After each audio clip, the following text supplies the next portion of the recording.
An absurd Navy training video teaching sailors to respect gender pronouns has leaked and is making its rounds on the internet and other media. Sadly, few are now surprised that our military spends its training time indoctrinating members in how to create a safe and inclusive environment. Winning wars is just a much lower priority than political correctness. Hi, my name is Johnny and I use he, him pronouns. Hi, and I'm Kanchi and I use she, her pronouns. And we're here to talk about pronouns. What is a pronoun? A pronoun is how we identify ourselves apart from our name, and it's also how people refer to us in conversations. Using the right pronouns is a really simple way to affirm someone's identity. It is a signal of acceptance and respect. If it's a signal of acceptance and respect, how do we go about creating a safe space for everybody? That's a good question. A really good way to do that is to use inclusive language. Instead of saying something like, hey guys, you can say, hey everyone, or hey team.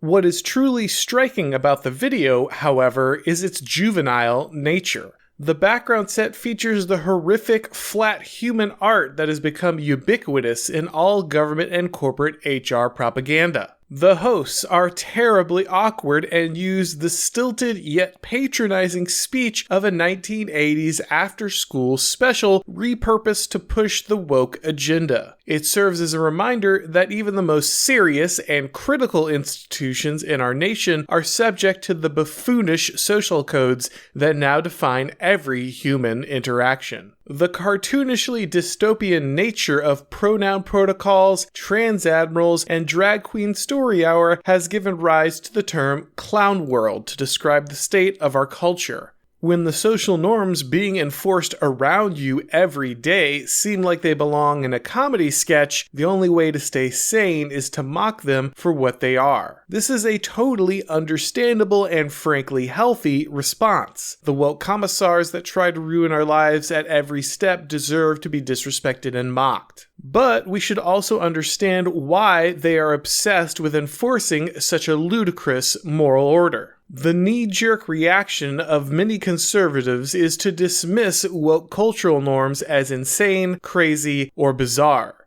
That sentiment can be very dangerous, causing us to turn a blind eye to the utility these beliefs offer as instruments of power.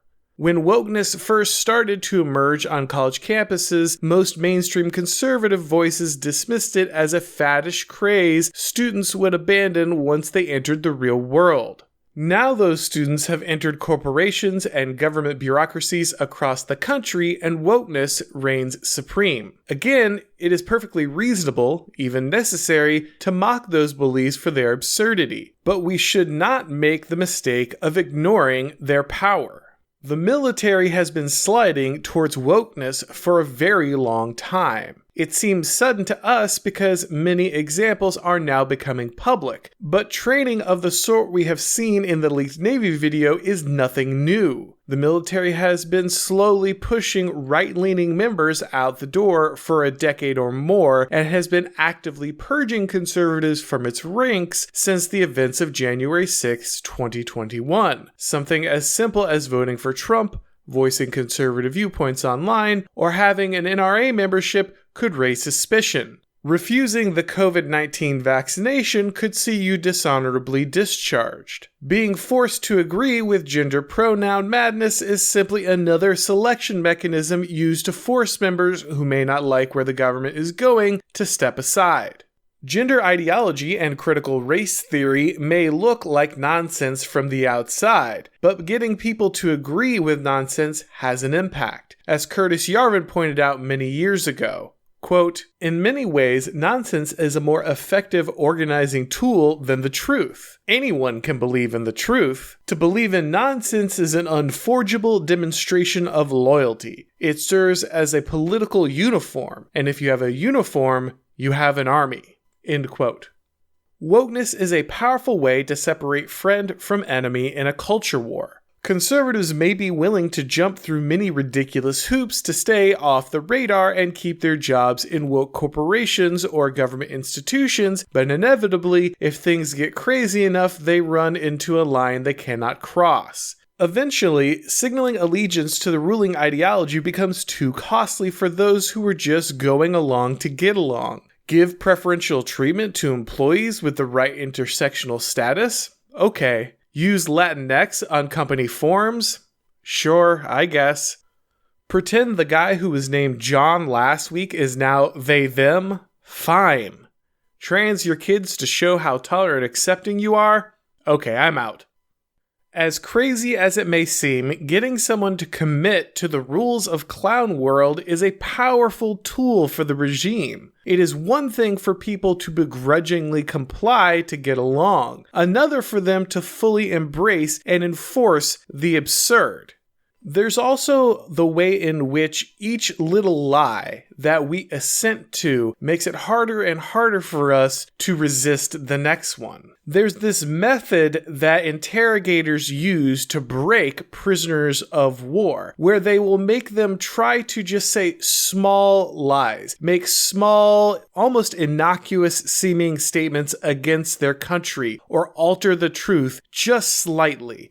So little that it doesn't even seem to matter in the grand scheme of things. And then you can get a little more food or a little more sleep, or they'll stop harassing you quite so much. And the reason the interrogators do this is that they know if they can get that prisoner of war to just make the tiniest little betrayal, if they can get them to commit to the smallest lie, then they've put a crack in the armor. And once that crack is there, it's only a matter of time before it grows. And that prisoner is willing to commit to larger and larger lies because they already see themselves as betrayers. They've already internalized this as part of their identity. And then the interrogator has them where they want them. Eventually, the POW may even come to believe these lies as a way to protect their own self-image from kind of what they've become.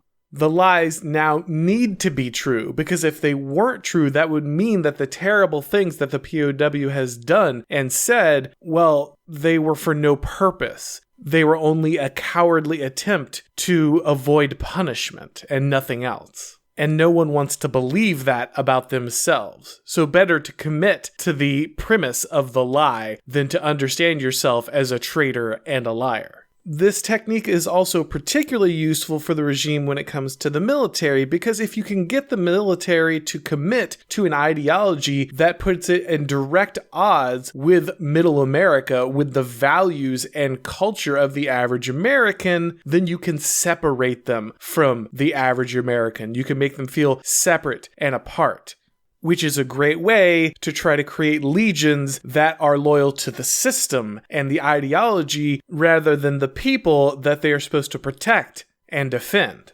You see, if you can get someone to parade around proudly proclaiming nonsense, then you know you own them. You own their heart, you own their mind, and you own their dignity. The uniform may be clown shoes and a red rubber nose, but it is a uniform nonetheless. And if you have a uniform, you have an army. Thanks for watching, guys. If you enjoyed this video, please go ahead and click like. If you're new here and you haven't subscribed yet, now is a great time to do so. If you enjoyed this video, it is expanded from a piece that originally appeared on my Substack, so if you want to get those as soon as they come out, go ahead and follow the link below and you can subscribe there. That's also where you'll find the link to support my work on Subscribestar, just like these amazing people whose names are currently appearing on the screen. There are links to follow me on Twitter, on Gab, to subscribe to my Rumble and Odyssey channels. I always suggest you subscribe at least to my Odyssey channel so you have that backup just in case. Oh, and I went ahead and released the first chapter of The Total State on my Substack as well, so if you want to read that, head over there and check that out. Thanks for watching, guys, and as always, I'll talk to you next time.